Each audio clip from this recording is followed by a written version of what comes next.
ಈಗ ನಿಮ್ ಟ್ರಾನ್ಸ್ಪ್ಲಾಂಟೇಷನ್ಗೆ ಮುಖ್ಯವಾದಂತ ಕಾರಣ ನಿಮ್ಮ ಮಡದೆ ಅಂತ ಹೇಳಿದ್ರೆ, ಈಗ ಅವ್ರಿಗೆ ಯಾವ ರೀತಿ ಫೀಲ್ ಆಗ್ತದೆ? ಬಹಳ ಖುಷಿ ಆಗುತ್ತೆ, ಯಾಕಂದ್ರೆ ಈಗ ಕೂದಲು ಬೇರೆ ಬಂದಿದೆ. ಸೊ ಅವ್ರಿಗೆ ಯಾವ ತರ ಹೇರ್ ಸ್ಟೈಲ್ ಬೇಕು ಆ ತರ ಹೇರ್ ಸ್ಟೈಲಿಂಗ್ ಬಾಲ್ಸೋದಾಗ್ಲಿ ಇದಾಗಿ ಅವರೇ ಮಾಡ್ತಾರೆ. ಈಗ ಅವ್ರ ಮನೆ ಫಂಕ್ಷನ್ ಗಳಲ್ಲಿ ಸ್ವಲ್ಪ ಜಾಸ್ತಿ ಕೇಳ್ತಾರೆ, ನಮ್ಮ ಮನೆ ಫಂಕ್ಷನ್ ಗಳಲ್ಲ ಅವ್ರ ಮನೆ ಫಂಕ್ಷನ್ ಗಳು ಸ್ವಲ್ಪ ಜಾಸ್ತಿ. ನಿಮ್ಮ ಮನೆ ಫಂಕ್ಷನ್ ಅಲ್ಲಿ ನೀವೇ ಬಾಚ್ಕೊಳ್ಬೇಕು, ಅವ್ರ ಮನೆ ಫಂಕ್ಷನ್ ಅಂದ್ರೆ ಅವ್ರು ನೀವು ಬಾಚ್ತಾರೆ. ಬಾಚಲ್ ಅಂತಲ್ಲ, ಹಿಂಗ ಬಾಚ್ಕೊಂಡ್ ಆದ್ಮೇಲೆ ಅವ್ರು ಬಂದ್ ನೋಡೋದು ಹೆಂಗಿದೆ, ಇಲ್ಲ ಸ್ವಲ್ಪ ಸ್ಪೈಕ್ ಮಾಡ್ಕೋದು, ಸ್ಪೈಕ್ ಮಾಡೋದಾಗಿ ಅವ್ರ ಹೇಳಿ ಡ್ರೆಸ್ ಹಾಕೊಂಬೋದು ಅದು ಹೇರ್ ಸ್ಟೈಲ್ ಏನಿದೆ ಹಂಗೆ ಸುಮ್ಮನೆ ಹಿಂಗ್ ಬಾಚ್ಕೊಳ್ತೀನಿ. ಆಮೇಲೆ ಬಂದು ಚೆಕ್ ಮಾಡ್ತಾರ, ಆಯ್ತು ಹೋಗೋಣ ಅಂತ ಹೋಗ್ತಾ ಇರತ್ತೆ. ಮುಂಚೆ ಎಲ್ಲ ಹೋಗ್ಬೇಕಂದ್ರು ಗಾಡಿ ಮುಂದೆ ನಿಂತ್ಕೊಂಡಿದ್ದೀವಿ, ಅಷ್ಟು ಕೂತ್ಕೊಂಡ್ಬಿಟ್ಟಿತ್ತು ನನಗೆ. ಈಗ 28, 29 ಆ ಏಜ್ಗೆನೆ ಒಂದು ಕಾಲೇಜ್ ಹೋಗೋದಾಗ್ಲಿ ಯಾರಾಗ್ಲಿ ನನ್ನ ನೋಡಿದ ತಕ್ಷಣ ಅಣ್ಣ ಅನ್ನೋದಿಲ್ಲ, ಅಂಕಲ್ ಅಂತ ನನಗೆ ಬೇಸರ ಆಗ್ತಿತ್ತು. ಬಟ್ ಈಗ ಅವ್ರ ಮುಂದೆ ಹೋದಾಗ ಅವ್ರು ಹೇರ್ ಟ್ರಾನ್ಸ್ಫರ್ ಮಾಡಿಸ್ಕೊಂಡ್ಬಿಟ್ಟು ನಂಗೆ ಚೆನ್ನಾಗಿ ಬಂದಿದೆ. ಕೆಲವರು ನನ್ನ ಫ್ರೆಂಡ್ ಸರ್ಕಲ್ ಅಲ್ಲೂ ಕೂಡ ಒಂದು 7-8 ಜನ ಇದ್ದಾರೆ. ಸೊ ಅವರು ಮಾಡಿಸ್ಕೊಬೋದಾ ಅನ್ನೋ ಒಂದು ಕಾನ್ಫಿಡೆಂಟ್ ಲೆವೆಲ್ ಸ್ವಲ್ಪ ಬಂದಿದೆ. ನನ್ನ ಫ್ರೆಂಡ್ ಒಬ್ಬ ಇದ್ರು, ಅವರ ಯೂಟ್ಯೂಬ್ ಚಾನಲ್ ನೋಡಿ ಅವ್ರು ಹೇರ್ ಟ್ರಾನ್ಸ್ಫರ್ ಮಾಡಿಸ್ಕೊಂಡಿದ್ರು. ಅವ್ರ ರಿಸಲ್ಟ್ ನೋಡಿ ನನ್ನ ವೈಫ್ ಕೂಡ ಅವ್ರ ಪರಿಚಯ ಇರೋದ್ರಿಂದ ನೀನು ಮಾಡಿಸ್ಕೋ, ಯಾಕೆ ನೀನ್ ಮಾಡಿಸ್ಕೊಂಬಾರ್ದು, ನಿನ್ ಫ್ರೆಂಡ್ ಮಾಡಿಸ್ಕೊಂಡಿದ್ದಾರೆ, ರಿಸಲ್ಟ್ ಚೆನ್ನಾಗಿ ಬಂದಿದೆ. ನಮಸ್ತೆ ಪ್ರೀತಿಯ ಸ್ನೇಹಿತರಿಗೆ, ಹೇರ್ ಟ್ರಾನ್ಸ್ಪ್ಲಾಂಟ್ ಗುರು ಚಾನಲ್ ಇಂದ ಪ್ರೀತಿಪೂರ್ವಕವಾದಂತಹ ಸ್ವಾಗತ. ಸ್ನೇಹಿತರೆ, ದಯವಿಟ್ಟು ನಮ್ಮ ಚಾನಲ್ ಅನ್ನು ಸಬ್ಸ್ಕ್ರೈಬ್ ಮಾಡಿ ಮತ್ತು ಬೆಲ್ ಬಟನ್ ಟಚ್ ಮಾಡಿ. ಆ ಮೂಲಕ ನಾವು ನೀಡುವಂತಹ ಪ್ರತಿಯೊಂದು ಉಪಯುಕ್ತವಾದಂತಹ ವಿಡಿಯೋ ತಪ್ಪದೆ ನಿಮಿಷಗಳು ನೋಡ್ಕೊಳ್ಳಿ. ಸ್ನೇಹಿತರೆ, ನಮ್ಮ ಚಾನಲ್ ಅಲ್ಲಿ ನೀವು ಅನೇಕ ವಿಚಾರಗಳನ್ನ ಕೂದಲಿನ ಬೆಳವಣಿಗೆಗೆ ಸಂಬಂಧಿಸಿದಂತೆ, ಹೇರ್ ಟ್ರಾನ್ಸ್ಪ್ಲಾಂಟೇಷನ್ಗೆ ಸಂಬಂಧಿಸಿದಂತೆ ಎಲ್ಲವನ್ನೂ ಸಹ ನಮ್ಮ ಕನ್ನಡ ಭಾಷೆಯಲ್ಲಿ ಪಡ್ಕೊಳ್ಬಹುದು. ಈ ವಿಚಾರ ಹೆಚ್ಚು ಜನಕ್ಕೆ ಗೊತ್ತಿಲ್ಲ, ಅದಕ್ಕೋಸ್ಕರ ಹೆಚ್ಚು ಜನಕ್ಕೆ ನಮ್ಮ ಚಾನಲ್ ವಿಡಿಯೋದ ಲಿಂಕ್ ಗಳನ್ನು ಶೇರ್ ಮಾಡಿ. ಬನ್ನಿ ಸ್ನೇಹಿತರೆ, ಹೇರ್ ಟ್ರಾನ್ಸ್ಪ್ಲಾಂಟೇಷನ್ ಮಾಡಿಕೊಂಡು ಸಕ್ಸಸ್ಫುಲ್ ಆಗಿರುವಂತಹ ಜೊತೆಗೆ ಅವರಷ್ಟೇ ಸಕ್ಸಸ್ ಆದ್ರೆ ಸಾಕಾಗಲ್ಲ, ನಮ್ಮ ಕನ್ನಡಿಗರಿಗೂ ಸಹ ಪೂರ್ತಿಯನ್ನು ಕೊಡಬೇಕಂತ ಬಂದಿದ್ದಾರೆ ಸುಮಂತ್ ಸರ್ ಅವರು ಬೆಂಗಳೂರಿನಿಂದ. ಅವರನ್ನ ನಿಮ್ಮೆಲ್ಲರ ಪರವಾಗಿ ಪ್ರೀತಿಯಿಂದ ಸ್ವಾಗತ ಮಾಡೋಣ. Welcome sir. ನಮಸ್ಕಾರ ಸರ್. ನಿಮಗೆ ಯಾವ ಏಜ್ ನಲ್ಲಿ ಹೇರ್ ಫಾಲ್ ಆಗಕ್ಕೆ ಶುರುವಾಯಿತು ಸರ್? ಮೊದಲು ಸರ್ ಆಲ್ಮೋಸ್ಟ್ 2013 ಅಲ್ಲಿ ನನಗೆ ಹೇರ್ ಫಾಲ್ ಸ್ಟಾರ್ಟ್ ಆಯ್ತು. ಸೊ ಆಗ ನಾನು ಹೇರ್ ಸ್ಟ್ರೈಟ್ನಿಂಗ್ ಮತ್ತೆ ಲಾಂಗ್ ಹೇರ್ಸ್ ಬಿಟ್ಟಿರ್ತಿದ್ದೆ. ಸೊ ಆವಾಗಲಿಂದ ಸ್ಟಾರ್ಟ್ ಆಯ್ತು. ಬಟ್ ಆಗ ಸ್ವಲ್ಪ ಮಾತ್ರನೇ ಇತ್ತು. ಈಗ ನನ್ಗೆ ಮದುವೆ ಆಗಿದ್ದು 25 ವರ್ಷಕ್ಕೆ. ಸೊ ಮದುವೆಗೆ ಒಂದು ವರ್ಷ ಆದ್ಮೇಲೆ ನನಗೆ ಜಾಸ್ತಿ ಹೇರ್ ಫಾಲ್ ಸ್ಟಾರ್ಟ್ ಆಗಿತ್ತು. ಸೊ ಆಗ ನನಗೆ ಈ ಕಂಪ್ಲೀಟ್ ಸ್ಪೇಸ್ ಇಲ್ಲಿ ಸ್ವಲ್ಪ ಜಾಸ್ತಿ ಹೋಯ್ತು. ಆಮೇಲೆ ಮತ್ತೆ ನಾನು ಮುಂಚೆ ಇದ್ದಿದ್ದ ಲುಕ್ ನನಗೆ ಹೋಯ್ತು. ಸೊ ಈಗ 28, 29 ಆ ಏಜ್ಗೆನೆ ಒಂದು ಕಾಲೇಜ್ ಹೋಗೋರಾಗ್ಲಿ ಯಾರಾಗ್ಲಿ ನನ್ನ ನೋಡಿದ ತಕ್ಷಣ ಅಣ್ಣ ಅನ್ನೋದಿಲ್ಲ, ಅಂಕಲ್ ಅಂತ ನನಗೆ ಬೇಸರ ಆಗ್ತಿತ್ತು. ಏನಪ್ಪಾ ಈ ಏಜ್ಗೆನೆ ಹಿಂಗೆ ಕಾಣಿಸ್ತಿದ್ದೀರಿ ಅನ್ನೋದು ಒಂದು ಇದು ಮಾತ್ರ. ಸೊ ಅದರಿಂದಾಗಿ ಹೇರ್ ಟ್ರಾನ್ಸ್ಪ್ಲಾಂಟ್ ಮಾಡಿಸ್ಕೊಬೇಕು ಅನ್ನೋದು ನನ್ನ ಇಲ್ಲ ಸರ್, ನನಗೆ ಬರ್ಲಿಲ್ಲ. ಸೊ ಮೇನ್ ಇಂಟೆನ್ಷನ್ ಬಂದು ನಮ್ಮ ಫ್ಯಾಮಿಲಿ ಕಡೆ ನನ್ನ ವೈಫ್ ಇಂದು. ಸೊ ಅವರು ಫಂಕ್ಷನ್ಸ್ ಗಳು ಹೋದಾಗೆಲ್ಲ ಏನ್ ನಿನ್ ಗಂಡನಿಗೆ ಕೂದಲಿಲ್ಲ ಅಂತಾರೆ ಅನ್ನೋ ಅದೊಂದು ಸ್ವಲ್ಪ ಇದ್ದೇ ಇರುತ್ತೆ. ಯಾಕಂದ್ರೆ ಫಸ್ಟೇ ಹುಡುಗಿಯರ್ ನಿಮ್ಗೆ ಗೊತ್ತೇ ಇರುತ್ತೆ, ಅಂದ್ರೆ ಅವ್ರ ಫಂಕ್ಷನ್ ಗಳಲ್ಲಿ ಜಾಸ್ತಿ ಹೋದಾಗ ಫುಲ್ ಜಾಸ್ತಿ ನಮ್ ಇರ್ತಾರೋ ಇಲ್ಲ ಗೊತ್ತಿಲ್ಲ, ಬಟ್ ಕನ್ನಡಿ ಮುಂದೆ ಮಾತ್ರ ಇರ್ತಾರೆ ಸೆಲ್ಫಿಗಳು ಅದು ಇದು ಅಂತ. ಸೊ ಅವರು ಜಾಸ್ತಿ ಮದ್ವೆನ ಎಂಜಾಯ್ ಮಾಡಕ್ಕಿಂತ ಮುಂಚೆ ಚೆನ್ನಾಗಿ ಕಾಣ್ತಾರ ಅನ್ನೋದು ಒಂದು ಇರುತ್ತೆ ಕಾನ್ಸೆಪ್ಟ್. ಅವರು ಚೆನ್ನಾಗಿ ಕಾಣ್ಬೇಕು, ಜೊತೆಗೆ ಗಂಡ ಏನು ಚೆನ್ನಾಗಿ ಕಾಣ್ಬೇಕು, ಹೌದು ಅದೊಂದು ಇರುತ್ತೆ ಸರ್ ನಾರ್ಮಲ್. ಹಂಗಾಗಿ ಅವ್ರು ಹೇಳಿದ ನೀವು ಮಾಡಿಸ್ಕೊಳ್ಬೇಕನ್ನೋ ಇಂಟೆನ್ಷನ್ ಇದ್ದಿಲ್ಲ. ಮದುವೆ ಆಯ್ತು, ಮಗು ಆಯ್ತು, ಸುಮ್ಮನೆ ಆಗ್ಬಿಟ್ಟೆ ನಾನು. ಬಟ್ ನನಗೆ ನಮ್ಮ ವೈಫ್ ಕಡೆ ಸ್ವಲ್ಪ ಪುಷ್ ಬಂತು. ಸೊ ಪುಷ್ ಬಂದಾದ್ಮೇಲೆ ನನಗೂ ಒಂದ್ ಸ್ವಲ್ಪ ಕಾನ್ಫಿಡೆನ್ಸ್ ಲೆವೆಲ್ ಕಮ್ಮಿನೇ. ಬಟ್ ಈಗ ಏನಾಯ್ತು, ಈಗ ಫ್ಯಾಮಿಲಿ ಮೇಂಟೆನೆನ್ಸ್ ಅದು ಮೇಂಟೆನೆನ್ಸ್. ಸೊ ಈಗ ನಮ್ ಬಗ್ಗೆ ಚಿಂತೆ ಮಾಡೋದಕ್ಕಿಂತ ಮುಂಚೆ ನಾ ಫಸ್ಟ್ ನಮ್ ಮಗುಗೆ ಏನ್ ಬೇಕು, ನಮ್ ಮೆಂತಿಗೆ ಏನ್ ಬೇಕು, ಫ್ಯಾಮಿಲಿಗೆ ಏನ್ ಬೇಕು, ತಂದೆ ತಾಯಿಗೆ ನೋಡ್ಕೊಬೇಕು, ಅದನ್ನ ಅದ್ರ ಮೇಲೆ ಫೋಕಸ್ ಜಾಸ್ತಿ ಮಾಡ್ತಾರೆ ಹೊರತು ನಮ್ಮ ಹೇರ್ ಲುಕಿಂಗ್ ಬಗ್ಗೆ ಆಗ್ಲಿ ಅಷ್ಟೊಂದು ತಲೆ ಕೆಡಿಸ್ಕೊಳ್ಳೋದಿಲ್ಲ. ಸ್ನೇಹಿತರು ಹೇಳೋದು ಕರೆಕ್ಟ್. ಯಾಕಂದ್ರೆ ಯೂಶುವಲಿ ನಾವು ಗಂಡು ಮಕ್ಳು ಮದುವೆ ಆಯ್ತಾ, ಮಕ್ಕಳಾಯ್ತಾ, ಮತ್ತೇನ್ ಬಿಡಪ್ಪ ಅಂತ ಅನ್ಕೊಂತಿರ್ತೀವಿ. ಆದ್ರೆ ಹೆಣ್ಮಕ್ಳಿಗೆ ಸ್ವಲ್ಪ ಅದ್ರ ಬಗ್ಗೆ ಬಹಳ ಗಮನ ಇರುತ್ತೆ ಅಂತ ಹೇಳ್ತಾರೆ. ಜೊತೆಗೆ ನಮ್ಮ ಏನೇ ದುಡಿಮೆ ಏನೇ ಇತ್ತಂದ್ರು ಓಕೆ ನಮ್ದೆಲ್ಲ ಮುಗೀತು, ನಮ್ಮ ತಂದೆ ತಾಯಿಗಳಿಗೆ, ಮಕ್ಕಳಿಗೆ, ಹೆಂಡತಿಗೆ ಈ ರೀತಿ ಯೋಚನೆ ಮಾಡ್ತೀವಿ. ಆದ್ರೆ ನಮ್ಮ ಜೀವನ ಸಂಗಾತಿ ಯಾರಿರ್ತಾರೆ ಅವ್ರಿಗೆ ಇನ್ನೊಂದ್ ಸ್ವಲ್ಪ ಜೀವನದ ಬಗ್ಗೆ ಹೆಚ್ಚಿಗೆ ಆಸಕ್ತಿ, ಜೊತೆಗೆ ನಾವು ಚೆನ್ನಾಗಿ ಕಾಣ್ಬೇಕು, ನಾವೆಲ್ಲೇ ಹೋದ್ರು ನಮ್ ಗಂಡ ಹಿಂಗೆಲ್ಲ ಫೋಟೋ ತೆಗ್ಕೊಂಡ್ರೆ ಚೆನ್ನಾಗಿರ್ಬೇಕು, ನೋಡಿದ್ರೆ ಸ್ವಲ್ಪ ಚೆನ್ನಾಗದ ಅಂತ ಅನ್ಬೇಕು, ಆ ರೀತಿ ಅವ್ರಿಗೆ ಇರುತ್ತಲ್ಲ. ಹಂಗಾಗಿ ಆಕ್ಚುಲಿ ಅವ್ರ ಕಡೆಯಿಂದ ಫೋರ್ಸ್ ಪುಷ್ ಬಂದಿದ್ ಏನಕ್ಕೆ ಅಂದ್ರೆ ನನ್ನ ಫ್ರೆಂಡ್ ಒಬ್ರಿದ್ರು, ಅವ್ರ ಯೂಟ್ಯೂಬ್ ಚಾನಲ್ ನೋಡಿ ಅವ್ರ ಹೇರ್ ಟ್ರಾನ್ಸ್ಪ್ಲಾಂಟ್ ಮಾಡಿಸ್ಕೊಂಡಿದ್ರು. ಅವ್ರ ರಿಸಲ್ಟ್ ನೋಡಿ ನನ್ನ ವೈಫ್ ಕೂಡ ಅವ್ರ ಪರಿಚಯ ಇರೋದ್ರಿಂದ ನೀನು ಮಾಡಿಸ್ಕೋ, ಯಾಕೆ ನೀನ್ ಮಾಡಿಸ್ಕೊಂಬಾರ್ದು, ನಿನ್ ಫ್ರೆಂಡ್ ಮಾಡಿಸ್ಕೊಂಡಿದ್ದಾರೆ, ರಿಸಲ್ಟ್ ಚೆನ್ನಾಗಿ ಬಂದಿದೆ.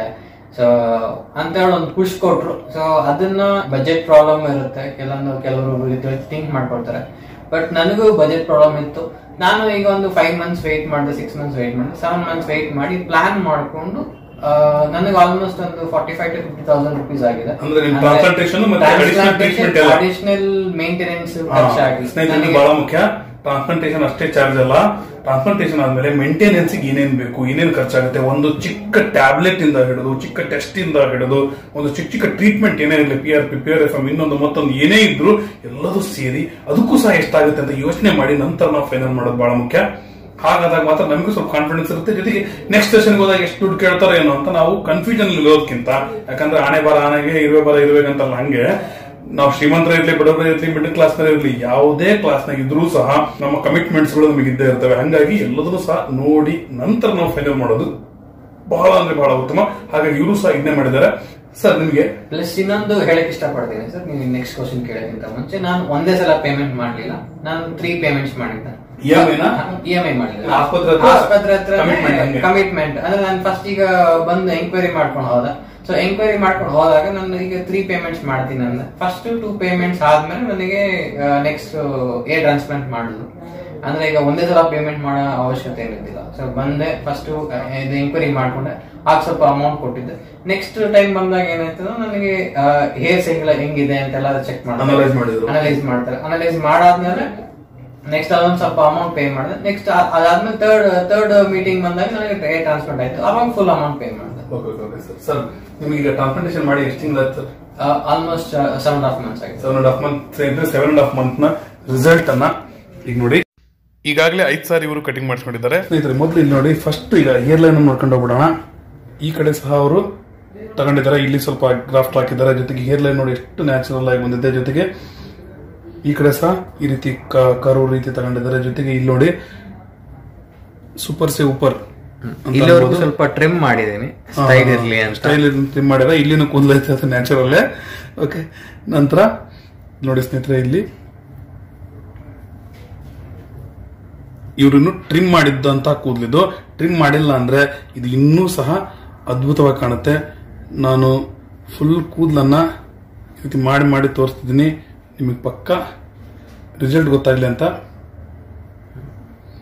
ಸರ್, ನಿಮಗೆ ಯಾವ ಭಾಗದಲ್ಲಿ ಬಹಳ ಹೇರ್ ಫಾಲ್ ಆಗಿತ್ತು ಸರ್? ನಿಮಗೆ ನನಗೆ ಈ ಭಾಗ, ಈ ಪೋರ್ಷನ್ ಹಿಂಗೆ ವಿ ಶೇಪ್ ಆಗಿತ್ತು. ಓಕೆ ಓಕೆ, ಇವರು ಇದಿಷ್ಟು ಭಾಗದಲ್ಲಿ ಮತ್ತು ಈ ಕಡೆ ಇದಿಷ್ಟು ಭಾಗದಲ್ಲಿ ಮತ್ತೆ ಮುಂದೆ, ಓಕೆ, ಇದಿಷ್ಟು ಭಾಗದಲ್ಲಿ ಇವರು ಟ್ರಾನ್ಸ್ಪ್ಲಾಂಟೇಷನ್ ಮಾಡಿಸ್ಕೊಂಡಿದ್ದಾರೆ.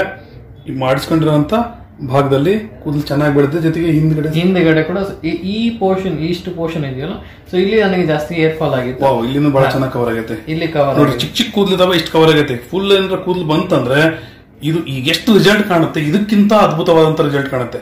ಸರ್, ನಿಮ್ ಮನೇಲಿ ಒಪ್ಸಕ್ಕೆ ಏನಾದ್ರು ಕಷ್ಟ ಆಯ್ತಾ? ನಿಮ್ ಮನೆಯವ್ರು ಹೇಳಿದ್ರು ಇಲ್ಲಿ ಬರ್ಬೇಕಂತ, ಅದು ತಂದೆ ತಾಯಿ ಹೇಳ್ತಾರೆ ಈಗಲೇ ಇಷ್ಟೊಂದು ಅಮೌಂಟ್ ಎಲ್ಲ ಅಂದ್ರೆ ಈಗ EMI ಆಗ್ಲಿ, ಅದಾಗ್ಲಿ ಇದಾಗ್ಲಿ, ಸೊ ಮನೆ ಬಾಡಿಗೆ ಆಗ್ಲಿ, ಅದಾಗ್ಲಿ ಇದಾಗ್ಲಿ ಇರುತ್ತೆ. ಸೊ ಬೇಕಾ ನಿನಗೆ ಅಂತ ಮನೇಲಿ ಕೇಳಿದ್ರು. ನಮ್ಮ ವೈಫ್ ಕಡೆಯಿಂದ ನೀನ್ ಮಾಡಿಸ್ಕೊ ಅಂತ.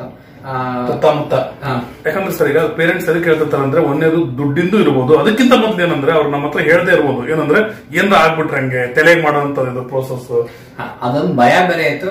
ಬಟ್ ನಮ್ ಫ್ರೆಂಡ್ ಅವ್ರು ಮಾಡಿಸ್ಕೊಂಡಿದ್ದಾರೆ ಅನ್ನೋದಕ್ಕೋಸ್ಕರ ಅವ್ರು ಸುಮ್ನೆ ಆದ್ರು. ಇಲ್ಲ ಅಂದ್ರೆ ಬೇಡ, ಬಿಲ್ಕುಲ್ ಬೇಡ ಅಂತ ನನಗೆ ಡೌಟ್ ಆಗ್ತಿತ್ತು, ಅದೊಂದು ಇತ್ತು ಸರ್. ಸರ್, ಮತ್ತೆ ನಿಮಗೆ ಟ್ರಾನ್ಸ್ಪ್ಲಾಂಟೇಷನ್ ಮಾಡ್ಕೊಂಡ ಟೈಮಲ್ಲಿ ಬಹಳ ಪೇನ್, ಆ ರೀತಿ ನೋವು, ಬಹಳ ತೊಂದರೆ, ಅನ್ಕಂಫರ್ಟೇಬಲ್ ಅನ್ಸಿದ್ದು? ಸರ್, ನನಗೆ ಅಷ್ಟೊಂದು ಪೇನ್ ಇದ್ದಿಲ್ಲ, ಸ್ವಲ್ಪ ಮ್ಯಾನೇಜಬಲ್ ಪೇನ್. ಓಕೆ ಸರ್, ನಂತರ ಹೇರ್ ಟ್ರಾನ್ಸ್ಪ್ಲಾಂಟೇಷನ್ ಮಾಡಿಸ್ಕೊಂಡಿದ್ರೆ ನಿಮಗೆ ಮೊದಲಿಗೂ ಈಗೂ ಏನಾದ್ರು ವ್ಯತ್ಯಾಸ ಅನ್ಸುತ್ತಾ? ಮುಂಚೆ ಎಲ್ಲಾದ್ರೂ ಹೋಗ್ಬೇಕಂದ್ರೂ ಗಾಡಿ ಮುಂದೆ ನಿಂತ್ಕೊಳ್ತಿದ್ದಿಲ್ಲ, ಅಷ್ಟೊಂದು ಕೂದೋಗ್ಬಿಟ್ಟಿತ್ತು ನನಗೆ. ಅಷ್ಟೊಂದು ಹಿಂಗ್ ಬಾಚೋದಾಗ್ಲಿ ಮುಂದೆ ಬಾಚ್ಕೊಳ್ತಿದ್ದೆ. ಆಗೇನಾಗ್ತಿತ್ತು ಅಂದ್ರೆ ಕೆಲವ್ರು ಕೇಳ್ತಿದ್ರು, ಏನೋ ವಿಗ್ ಹಾಕೊಂಡಿದ್ಯೇನೋ ಅಂತ. ಯಾಕಂದ್ರೆ ನನ್ನ ಫ್ರೆಂಡ್ಸ್ ಸರ್ಕಲ್ ಅಲ್ಲಿ ಗೊತ್ತು, ಅವ್ರಿಗೆ ಕೂದಲು ಹೋಗಿದೆ ನನಗೆ. ನಾನು ಮುಂದೆ ಬಾಚಿದ್ರೆ ವಿಗ್ ಹಾಕೊಂಡ್ಬಿಡಿ, ಇಲ್ಲ ಕಣ ಅದೇ ಕೂದಲು ಮುಂದೆ ಬಾಚ್ಕೊಂಡಿದ್ದೀನಿ. ಬಟ್ ಈಗ ಅವ್ರ ಮುಂದೆ ಹೋದಾಗ ಅವು ಏರ್ ಟ್ರಾನ್ಸ್ಫರ್ ಮಾಡಿಸ್ಕೊಂಡ್ಬಿಟ್ಟು ನಾನು ಚೆನ್ನಾಗಿ ಬಂದಿದೆ. ಕೆಲವರು ನನ್ನ ಫ್ರೆಂಡ್ ಸರ್ಕಲ್ ಅಲ್ಲೂ ಕೂಡ ಒಂದು 7-8 ಜನ ಇದಾರೆ. ಸೊ ಅವ್ರು ಮಾಡಿಸ್ಕೊಬೋದಾ ಅನ್ನೋ ಒಂದು ಕಾನ್ಫಿಡೆನ್ಸ್ ಲೆವೆಲ್ ಸ್ವಲ್ಪ ಬಂದಿದೆ. ಸೊ ಕೆಲವರು ಬಜೆಟ್ ಪ್ರಾಡಕ್ಟ್ ಸ್ವಲ್ಪ ಹಿಂದೆ ಆಗ್ತಿದ್ದಾರೆ, ಬಟ್ ಅವರು ಮಾಡಿಸ್ಕೊಳ್ತಾರೆ. ಕೆಲವರು ಆಸ್ಪತ್ರೆಗೆ ಬಂದು ಮಾಡಿಸ್ಕೊಂಡಿದ್ದಾರೆ. Okay sir. ಸರ್, ಈಗ ನಿಮ್ ಟ್ರಾನ್ಸ್ಪ್ಲಾಂಟೇಷನ್ ಗೆ ಮುಖ್ಯವಾದಂತ ಕಾರಣ ನಿಮ್ಮ ಮಡದೆ ಅಂತ ಹೇಳಿದ್ರೆ, ಹಂಗಾಗಿ ಈಗ ಅವರಿಗೆ ಯಾವ ರೀತಿ ಫೀಲ್ ಆಗ್ತದೆ? ಟ್ರಾನ್ಸ್ಪ್ಲಾಂಟೇಷನ್ ಬಹಳ ಖುಷಿ ಆಗುತ್ತೆ, ಯಾಕಂದ್ರೆ ಈಗ ಕೂದಲು ಬೇರೆ ಬಂದಿದೆ. ಸೊ ಅವರಿಗೆ ಯಾವ ತರ ಹೇರ್ ಸ್ಟೈಲ್ ಬೇಕೋ ಆ ತರ ಹೇರ್ ಸ್ಟೈಲಿಂಗ್ ಬಾಲ್ಸೋದಾಗ್ಲಿ ಇದಾಗ್ಲಿ ಅವರೇ ಮಾಡ್ತಾರೆ. ಈಗ ಅವ್ರ ಮನೆ ಫಂಕ್ಷನ್ ಗಳಲ್ಲಿ ಸ್ವಲ್ಪ ಜಾಸ್ತಿ ಕೇಳ್ತಾರೆ. ನಮ್ಮನೆ ಫಂಕ್ಷನ್ ಗಳಲ್ಲ ಅವ್ರ ಮನೆ ಫಂಕ್ಷನ್ ಗಳು ಸ್ವಲ್ಪ ಜಾರಿ ನಿಮ್ಮ ಮನೆ ಫಂಕ್ಷನ್ ಅಲ್ಲಿ ನೀವೇ ಬಾಚ್ಕೊಳ್ಬೇಕು, ಅವ್ರ ಮನೆ ಫಂಕ್ಷನ್ ಅಂದ್ರೆ ಅವ್ರು ನೀವು ಬಾಚ್ತಾರೆ. ಬಾಚದಂತಲ್ಲ, ಹಿಂಗ ಬಾಚ್ಕೊಂಡಾದ್ಮೇಲೆ ಅವ್ರು ಬಂದ್ ನೋಡೋದು ಹೆಂಗಿದೆ, ಇಲ್ಲ ಇಲ್ಲ ಸ್ವಲ್ಪ ಸ್ಪೈಕ್ ಮಾಡ್ಕೋ ಅಂತ ಸ್ಪೈಕ್ ಮಾಡೋದಾಗಿ ಅದಾಗಿ ಇದಾಗಿ ನಾರ್ಮಲ್ ಆಗಿರುತ್ತೆ. ಸ್ನೇಹಿತರೆ ಏನಂದ್ರೆ ನಾವು ಸ್ಪೈಕ್ ಮಾಡೋದು ಒಂದಿಷ್ಟು ಜನ ಹೇಳ್ತಾರೆ ಬಿಳೆ ಕೂದಲು ಬಂದ ಸರ್ ಏನ್ ಮಾಡ್ಬೇಕು ಸರ್, ಬಿಳೆ ಕೂದಲನ್ನ ಕರೆ ಕೂದಲನ್ನ ಕೂದಲು ಇರೋದಕ್ಕೆ ನಾವು ಮೊದಲು ಸಂತೋಷ ಪಡ್ಬೇಕು. ಹಂಗಾಗಿ ಇವ್ರೀಗ ಸ್ಟೈಲ್ ಮಾಡೋದೆಲ್ಲ ಹೇಳ್ತಿದಾರೆ. ಈ ರೀತಿ ಸ್ಟೈಲ್ ಮಾಡ್ಬೇಕಂದ್ರೆ ನಮ್ ಕಡೆ ಗಾದೆ ಮಾತು, ಕೂದಲು ಇದ್ದಾಗ ತುರುಬು ಕಟ್ತಾರೆ, ಕೂದಲು ಇದ್ದಂಗೆ ಡಿಸೈನ್ ಮಾಡಿ ಸ್ಟೈಲ್ ಮಾಡ್ತಾರ ಅಂತ. ಹಂಗಾಗಿ ಇಷ್ಟರ ಮಟ್ಟಿಗೆ ಅವರು ಸ್ಟೈಲಿಂಗ್ ಬಗ್ಗೆ ಈ ರೇಂಜ್ ನೀವು ಮಾತಾಡ್ತೀನಿ ಅಂತ ಅನ್ಕೊಂಡಿದ್ರ ಸರ್ ಮೊದ್ಲು? ಇಲ್ಲ ಸರ್, ಅಷ್ಟೊಂದು ಅನ್ಕೊಂಡಿದ್ದಿಲ್ಲ. ಈ ಟ್ರಾನ್ಸ್ಪೋರ್ಟೇಷನ್ ನನಗೆ ಅವ್ರ ಮನೆ ಫಂಕ್ಷನ್ ಬಂದ್ಬಿಟ್ರೆ ಸ್ವಲ್ಪ ತ್ರಾಸ್ ಜಾಸ್ತಿ. ಅಯ್ಯೋ ಅವ್ರ ಮನೆ ಫಂಕ್ಷನ್ ತ್ರಾಸ್ ಜಾಸ್ತಿ, ಹಂಗ್ ಬೇಕು ಹಿಂಗ್. ಈಗ ಹಂಗಿಂತ ಏನಿಲ್ಲ, ಅವ್ರ ಹೇಳಿ ಡ್ರೆಸ್ ಹಾಕೊಂಬೋದು, ಅದು ಹೇರ್ ಸ್ಟೈಲ್ ಏನಿದೆ ಹಂಗ್ ಸುಮ್ನೆ ಹಿಂಗ್ ಬಾಚ್ಕೊಳ್ತೀನಿ, ಆಮೇಲೆ ಬಂದು ಚೆಕ್ ಮಾಡ್ತಾಳ, ಆಯ್ತು ಸರಿ ಆಯ್ತು ಹೋಗ್ತಾ ಇರೋದಷ್ಟೇ. ಬಹಳ ಸೂಪರ್ ಸರ್, ಬಹಳ ಚೆನ್ನಾಗಿ ಅನಿಸ್ತು. ಯಾಕಂದ್ರೆ ನಾವು ನಿಜವಾಗಿ ನೋಡ್ತೀವಲ್ಲ, ಬಹಳ ಜನ ಮಾತಾಡ್ರೆ ಮದುವೆಗೆ ಏನ್ ಮಾಡ್ತೇಪ್ಪ, ಒಂದ್ ಕಟ್ ಹಾಕ್ದಂಗ ಆಗುತ್ತೆ, ಮಕ್ಕಳಾದ್ರೂ ಮೂಗೋಸ್ಕಂತ ಕುಂದಿರ್ತೀವ, ಹಿಂಗ್ ನೆಗೆಟಿವ್ ಮಾತಾಡ್ತಾರೆ. ಆದ್ರೆ ಜೀವನ ಅಂದ್ರೆ ಅದೊಂದು ಸಂತೋಷ. ಅದು ಪ್ರತಿಯೊಂದು ಸಂಬಂಧಗಳು ಸಹ ನಮ್ಮನ್ನ ಗಟ್ಟಿಗೊಳಿಸ್ತವೆ. ನನಗೆ ಯಾರೋ ಏನೋ ದೊಡ್ಡ ಅನ್ಯಾಯ ಮಾಡಿದ್ರು ಸಹ ನಾವು ಅವ್ರ ವಿರುದ್ಧ ಫುಲ್ ಕೊಲೆ ಮಾಡ್ಬೇಕು ಅನ್ನೋ ರೇಂಜಿಗೆ ಸೇಡ್ ತೀರ್ಸೋಣ ಅಂತ ಮನಸ್ಸಾಗಿರ್ಲಿ, ಅಥವಾ ನಾವು ಫುಲ್ ಡಿಪ್ರೆಷನ್ಗೆ ಹೋಗಿ ನಮ್ಮನ್ನ ನಾವು ಏನೋ ಮಾಡ್ಕೊಂಡ್ಬಿಡ್ಬೇಕು ಅನ್ನೋಂತ ಯೋಚನೆಗಳಾಗಿರ್ಲಿ ಬರಲ್ಲ. ಯಾಕಂದ್ರೆ ಈ ಎಲ್ಲ ಸಂಬಂಧಗಳು ನಮಗೆ ಜೀವನದಲ್ಲಿರುವಂತ ನಂಬಿಕೆಯನ್ನು ಹೆಚ್ಚಿಗೆ ಮಾಡ್ತವೆ. ಅಂತಹ ಸಂಬಂಧಗಳು, ಒಳ್ಳೆಯ ತನಗಳು ಜಗತ್ತಿನ ತುಂಬಾ ಬಹಳಷ್ಟಿದೆ. ನಾವು ಟಿವಿ ಚಾನೆಲ್ಗಳಲ್ಲಿ ಅಥವಾ ಯೂಟ್ಯೂಬ್ ನಲ್ಲಿ ಬೇರೆ ಬೇರೆ ಕಡೆ ನೋಡ್ತೀವಲ್ಲ, ಕೆಟ್ಟದ್ದನ್ನ ಬಹಳ ವಿಜೃಂಭಿಸೋದ್ರಿಂದ ಈ ರೀತಿಯ ಗಂಡ ಹೆಂಡತಿ ಸಂಬಂಧ ಆಗಿರ್ಲಿ, ತಂದೆ ತಾಯಿ ಸಂಬಂಧ ಆಗಿರ್ಲಿ, ಅಣ್ಣ ತಮ್ಮಂದ್ರ ಮಧ್ಯೆ ಇರುವಂತಹ ಸಂಬಂಧ ಆಗಿರ್ಲಿ, ಗುರುಗಳು ಮತ್ತು ಶಿಷ್ಯರ ಮಧ್ಯೆ ಇರುವಂತಹ ಸಂಬಂಧ ಆಗಿರ್ಲಿ, ಜೊತೆಗೆ ಫ್ರೆಂಡ್ಸಿನ ಮಧ್ಯೆ ಇರುವಂತಹ ಸಂಬಂಧ ಆಗಿರ್ಲಿ, ಇವೆಲ್ಲವೂ ಕೆಟ್ಟದ್ದೇ ಇರುತ್ತೆ ಅಂತ ಅನ್ಕೊಳ್ಳೋ ಸಾಧ್ಯತೆ ಇರುತ್ತೆ. ಆದ್ರೆ ಈ ರೀತಿಯ ಜೀವನವನ್ನ ಪ್ರೀತಿಸುವಂತವರು, ಜೊತೆಗೆ ಅದನ್ನ ಸೆಲೆಬ್ರೇಟ್ ಮಾಡುವಂತಹ ಸ್ನೇಹಿತರು ಸಿಕ್ಕಾಗ ಜೀವನದ ಮಹತ್ವ ಸಹ ನಮಗೆ ಗೊತ್ತಾಗುತ್ತೆ. ಕೇವಲ ಹೇರ್ ಟ್ರಾನ್ಸ್ಪ್ಲಾಂಟೇಷನ್ ಮಹತ್ವ ಅಷ್ಟೇ ಅಲ್ಲ. ಸರ್, ಕೊನೆಯದಾಗಿ ನಮ್ಮ ಚಾನಲ್ನ ವೀಕ್ಷಕರಿಗೆ ನೀವೇನು ಹೇಳಕ್ ಇಷ್ಟಪಡ್ತೀರಿ? ಸರ್, ಕೆಲವರು ಭಯ ಬೀಳ್ತಿರ್ತೀರ, ಮಾಡಿಸ್ಕೊಂಡ್ಲಾ ಬೇಡ ಅಂತ, ಬಜೆಟ್ ಪ್ರಾಬ್ಲಮ್ ಇರೋ ಸ್ವಲ್ಪ ಹಿಂದೇಟ್ ಆಗ್ತಿರ್ತೀರ. ನಾನು ಅವ್ರಿಗೆ ಏನೇ ಹೇಳಿ ಇಷ್ಟಪಡ್ತೀನಿ ಅಂದ್ರೆ, ಬಜೆಟ್ ಪ್ರಾಬ್ಲಮ್ ಇರೋರು ಸ್ವಲ್ಪ ಪ್ಲಾನ್ ಮಾಡ್ಕೊಳ್ಳಿ. ಇಮಿಡಿಯೇಟ್ ಆಗಿ ಫಸ್ಟ್ ಆಸ್ಪತ್ರೆಗೆ ಹೋಗಿ ಅಲ್ಲಿ ವಿಚಾರ ಮಾಡಿ ಇಷ್ಟಾಗುತ್ತೆ ಅಂತ ಗೊತ್ತಾದಾಗ ಟೈಮ್ ತಗೊಳ್ಳಿ, ಟೈಮ್ ತಗೊಂಡು ಮಾಡಿಸ್ಕೊಳ್ಳಿ. ಇನ್ನೊಬ್ರು ಕೆಲವರು ಆಪರೇಷನ್ ಭಯ ಬಿಡೋರು, ಅವ್ರಿಗೆ ಏನ್ ಹೇಳಕ್ ಇಷ್ಟಪಡ್ತೀನಿ ಅಂದ್ರೆ, ಆತರ ಏನ್ ಭಯ ಬಿಡೋ ಅವಶ್ಯಕತೆ ಏನಿರೋದಿಲ್ಲ. ಯಾಕಂದ್ರೆ ಇಲ್ಲೆಲ್ಲ ಪ್ರೊಫೆಷನಲ್ಸ್ ಇರೋದ್ರಿಂದ ಟೇಕ್ ಕೇರ್ ಮಾಡ್ತಾರೆ. ಸೊ ಏನ್ ಸಜೆಸ್ಟ್ಮೆಂಟ್ ಮಾಡ್ತೀನಿ ಅಂದ್ರೆ, ಮಾಡಿಸ್ಕೊಳ್ಳೋರು ದಯವಿಟ್ಟು ಖಂಡಿತ ಮಾಡಿಸ್ಕೊಳ್ಬಹುದು. ಕರೆಕ್ಟ್ ಆಗಿ ನೀವು ಆಸ್ಪತ್ರೆಗೆ ಹೋಗಿ ನೋಡ್ರಿ, ನಿಮಗೆ ನಿಮ್ಮ ಡಾಕ್ಟರ್ ಅರ್ಥ ಆಗ್ಬೇಕು, ನಿಮ್ ಡಾಕ್ಟರ್ಗೆ ನೀವು ಅರ್ಥ ಆಗ್ಬೇಕು. ಆ ನಂತರ ನೀವು ಫೈನಲ್ ಡಿಸಿಷನ್ ಮಾಡಬೇಕು. ಕೇವಲ ಗುರು ಸರ್ ನಂಬಿ ಹೋದೆ, ಇನ್ನೊಬ್ರು ಯಾರೋ ಯೂಟ್ಯೂಬರ್ ಅವ್ರು ನಂಬಿ ಹೋದೆ, ಅಥವಾ ನಮ್ಗೆ ಯಾರೋ ಇನ್ನೊಬ್ರಿಗೆ ರಿಸಲ್ಟ್ ಬಂತಂದ್ರೆ ಅದಷ್ಟೇ ನಂಬಿ ಹೋದೆ ಅಂತ ಅಲ್ಲ. ಅದನ್ನ ಒಂದು ರೆಫರೆನ್ಸ್ ಇಟ್ಕೊಂಡು ಮುಂದೆ ನಾವು ಸರಿಯಾಗಿ ನೋಡಿ ನೀವು ನಿರ್ಧಾರಗಳನ್ನು ತಗೋಬೇಕು. ನಿಮಗೂ ಸಹ ಈ ರೀತಿಯ ಯಾವುದೇ ರೀತಿಯ ಸಲಹೆಗಳು ಬೇಕಾತಂದ್ರೆ ದಯವಿಟ್ಟು ನೀವು ವಾಟ್ಸ್ಆಪ್ ನಂಬರ್ ಕಾಣ್ತಿದ್ದಿಲ್ಲ, ವಾಟ್ಸ್ಆಪ್ ನಂಬರ್ಗೆ ಮೆಸೇಜ್ ಮಾಡಿ. ಯಾಕಂದ್ರೆ ನಾನು ಆನ್ಲೈನ್ ಕ್ಲಾಸ್ ನಲ್ಲಿ ಅದರಲ್ಲೆಲ್ಲ ಬಿಸಿ ಇರ್ತೀನಿ. ಯಾಕಂದ್ರೆ ನಮ್ಮ ಪ್ರೊಫೆಷನ್ ಟೀಚಿಂಗ್ ಪ್ರೊಫೆಷನ್, ಹಂಗಾಗಿ ಒಂದಿನ ನಾನು ಕರೆ ಮಾಡಿದ್ರೆ ನಾನು ರಿಸೀವ್ ಮಾಡಕ್ ಆಗಿರಲ್ಲ. ಅದಕ್ಕೋಸ್ಕರ ವಾಟ್ಸ್ಆಪ್ ಮಾಡ್ರಿ. ನಾನು ಒಂದಿನ ರಿಪ್ಲೈ ಮಾಡಿಲ್ಲ ಅಂದ್ರೆ ದಯವಿಟ್ಟು ಇನ್ನೊಂದಿನ ಮಾಡಿ, ನಿಮ್ಗೆ ರಿಪ್ಲೈ ಅನ್ನು ಮಾಡೇ ಮಾಡ್ತೀನಿ. ನಿಮಗೆ ನೀವು ಯಾವುದೇ ಆಸ್ಪತ್ರೆ ಮಾಡಿಸ್ಕೊಂಡ್ರು ನಿಮಗೆ ಸಲಹೆ ಸಹಕಾರಗಳನ್ನ, ನಮ್ಮ ಅನುಭವವನ್ನ ನಿಮ್ ಜೊತೆ ಹಂಚ್ಕೊಂತೀವಿ. ನಮಗೆ ಬೇಕಾಗಿರುವಂತದ್ದು ನಮ್ಮ ಕನ್ನಡಿಗರು ಹೆಚ್ಚು ಕಾನ್ಫಿಡೆನ್ಸ್ ಇಂದ ಇರಬೇಕು, ನಗ್ತಾ ಇರಬೇಕು, ಟೆನ್ಷನ್ ಕಡಿಮೆ ಇರಬೇಕು. ಈ ಕೂದಲು ಸಮಸ್ಯೆ ಎದುರಿಸೋದಕ್ಕೆ ಹಲವಾರು ದಾರಿಗಳಿದಾವೆ. ಯಾವ ದಾರಿಯನ್ನು ನಾವು ಯಾವ ರೀತಿ ಸೆಲೆಕ್ಟ್ ಮಾಡ್ಕೊಳ್ಬೇಕು ಅನ್ನೋದಕ್ಕೆ ನಮ್ಮ ಅನುಭವ ನಿಮಗೆ ಸಹಕಾರಿ ಆಗುತ್ತೆ ಅಂದ್ರೆ ಅದನ್ನು ಸಹ ಕೊಡೋಕೆ ಸಿದ್ಧರಾಗಿರ್ತೀವಿ. ಇಲ್ಲಿವರೆಗೆ ಬಂದು ನಮ್ಮ ಜೊತೆ ಇವತ್ತಿನ ಸೆಷನ್ ಅನ್ನ ಒಂದು ಬಹಳ ಲೈವ್ಲಿ ಆಗಿ ಮಾಡಿದ್ರು ಸುಮನ್ ಸರ್ ಅವರಿಗೆ ನಮ್ಮೆಲ್ಲರ ಪರವಾಗಿ ಮತ್ತೊಂದ್ಸಾರಿ ಪ್ರೀತಿಪೂರ್ವಕ ಅಂತ ಧನ್ಯವಾದಗಳು ಸರ್.